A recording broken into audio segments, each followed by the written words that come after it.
With that, I wanted to catch people's heads. Well, let's see.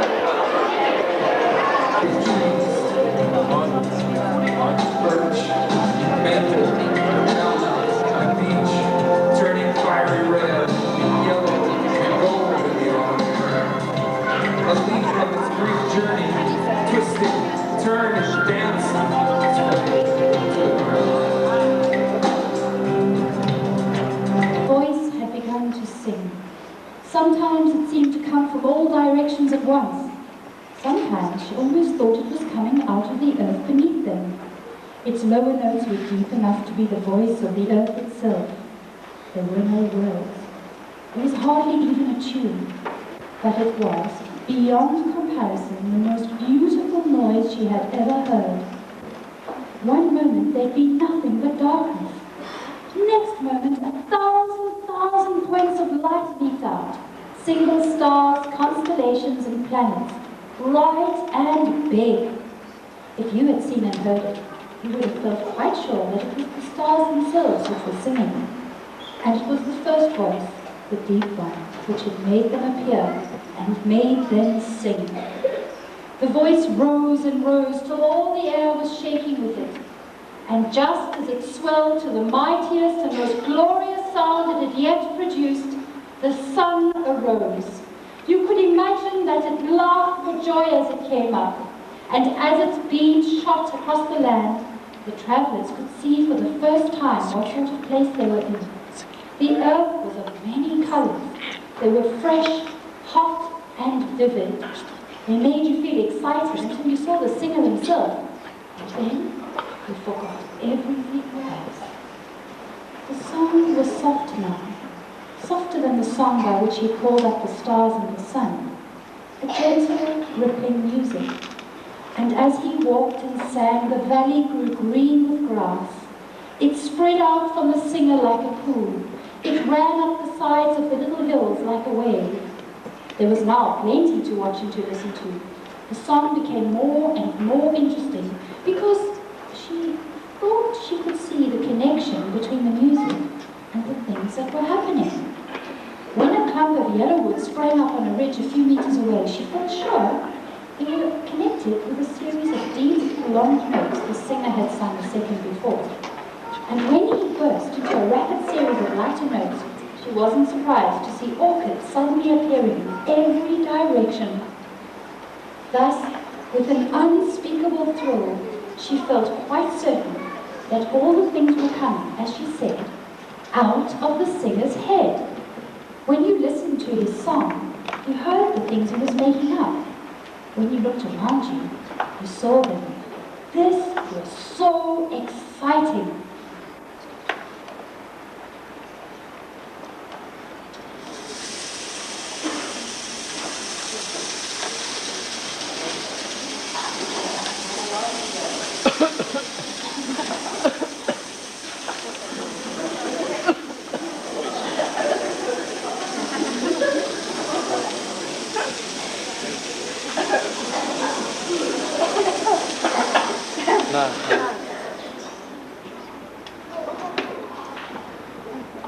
The delightful, delighted one, him in whom all pleasure finds its highest expression, was pleased to sing. And the resonance of that first bass chord rippled through with yet, reflected off, will be soon, and streamed back through an expanding universe as praise.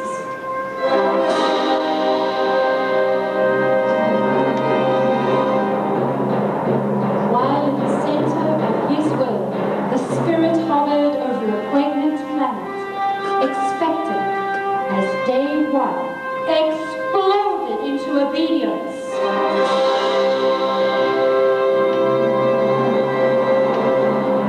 God was pleased with what he saw, and his pleasure flashed beyond the known universe. He was pleased.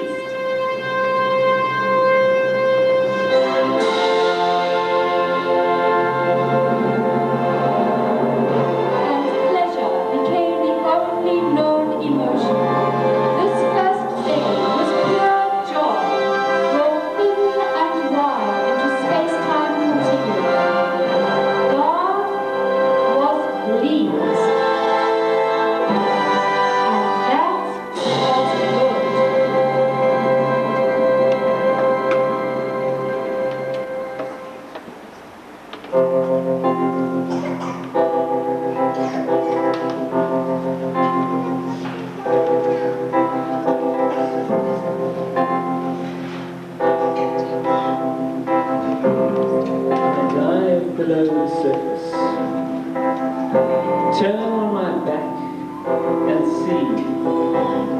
Blue, fluid blue, rung by silver. The expanses separated.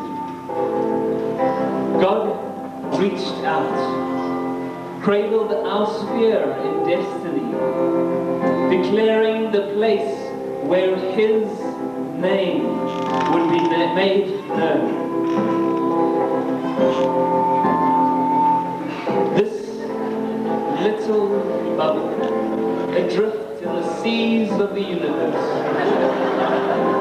nurtured in His hand the purpose of His creativity.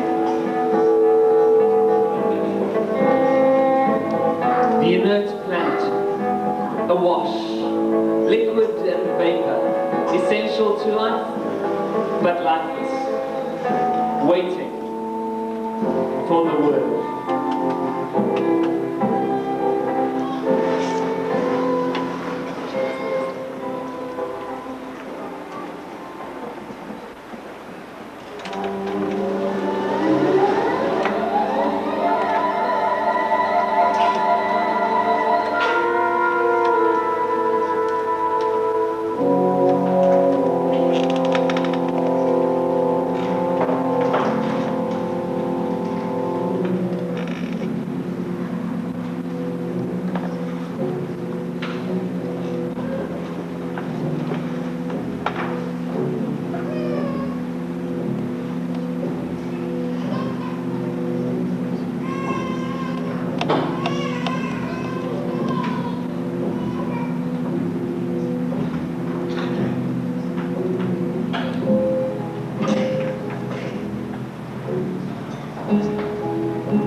below. Water for life. Water to separate. To sift. To clean. To cool. Refresh. Renew.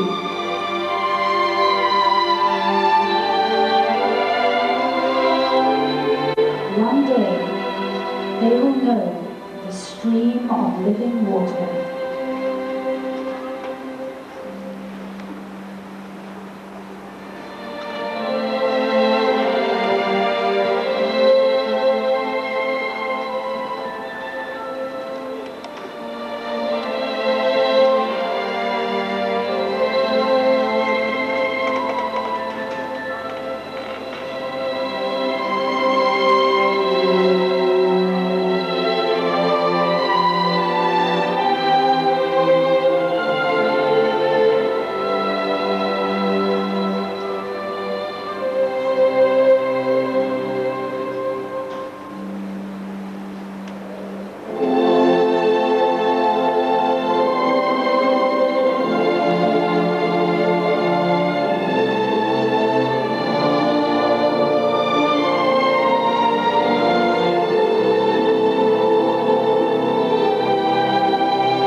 Plants, trees, plants to sustain, plants and trees to feed and fill, produce, provide, to shelter and to shade. One day they will know the tree of life.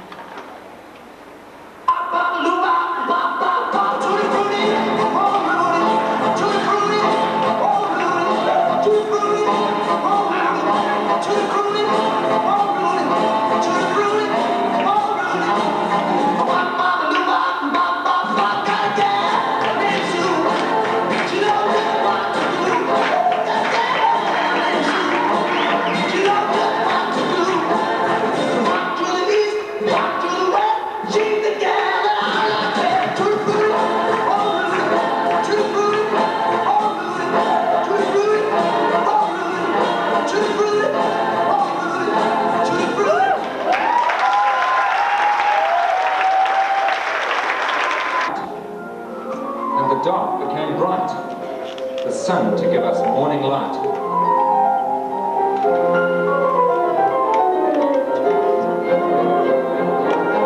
Then he pointed his finger to the place where, when we stare into nighttime space, we see the reflection of his face. Tenderly, he reached into his jar, lifted his hand and flung so far 1 trillion jewels, each one a star. Words that no human could ever say. Forever sung, day after day. This is the anthem of the fourth day.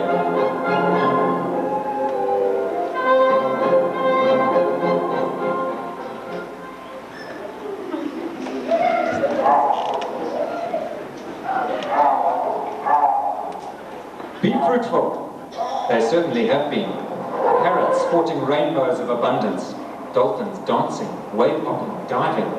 Delighting him who holds and molds, designs them all and a million more.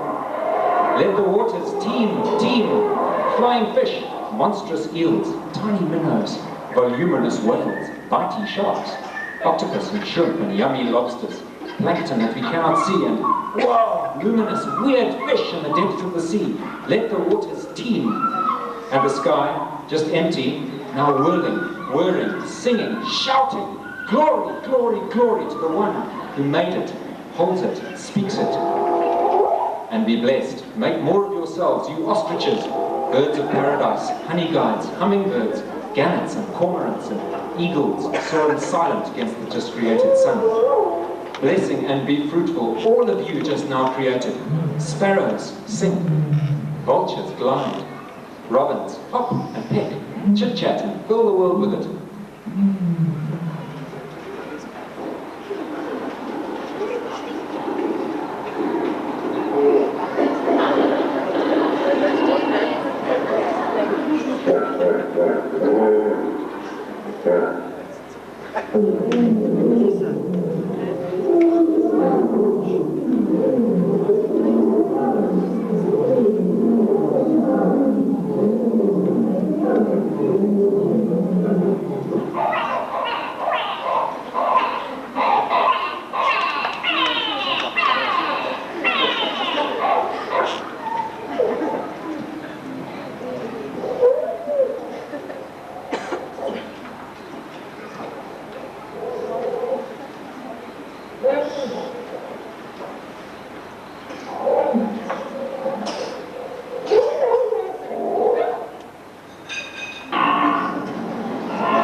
Good friends, look down, look up, look round. We are surrounded by the spoken word of God.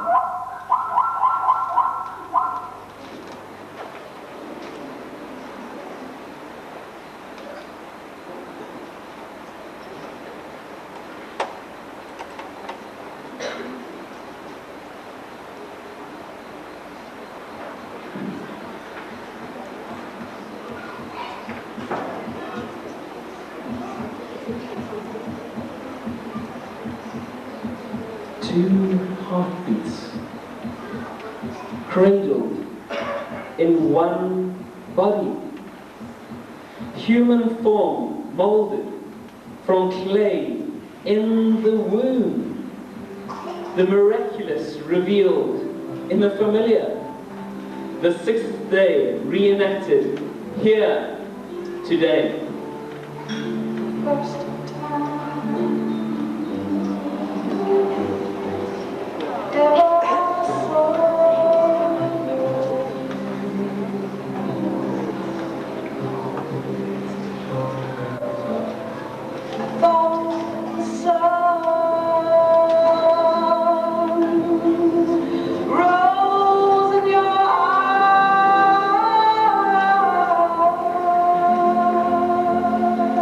Each delicate finger and toe, eyes, tongue, belly, crafted in all their intricacy by the master craftsman. But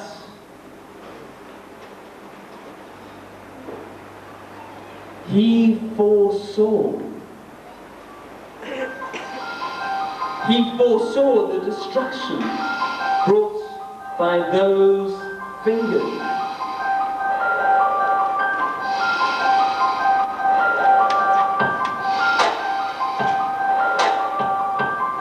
The jealous rage alight in those eyes. The fire of hatred fermented in that tongue. The unquenchable greed held in that belly. world, and perplexed, I asked why he created man. Why fashion this artwork creation and let loose this beautiful beast? I weep when I consider man's destruction, his disregard for his creator, his rebellion against his father. What reason could make God create this creature who would crucify his son? Why create me?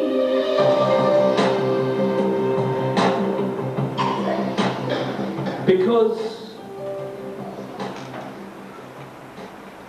he enjoys me. He loves to stroll with me and see his work through my eyes, hear the sea through my ears. He rejoices when I see his signature etched in the rocks, plants, toad.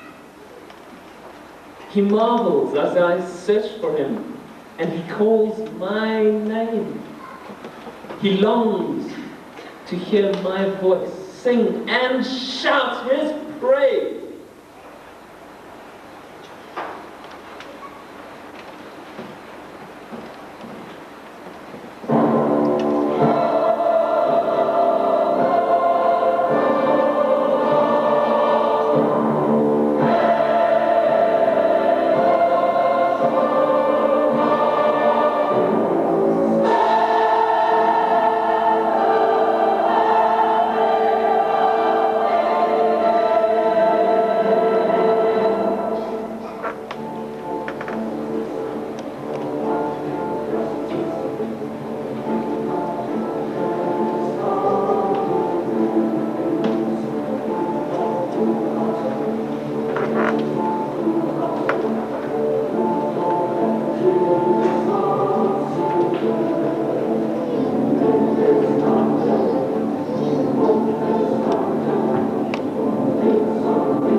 and light, radiant in its fullness, dancing freely upon the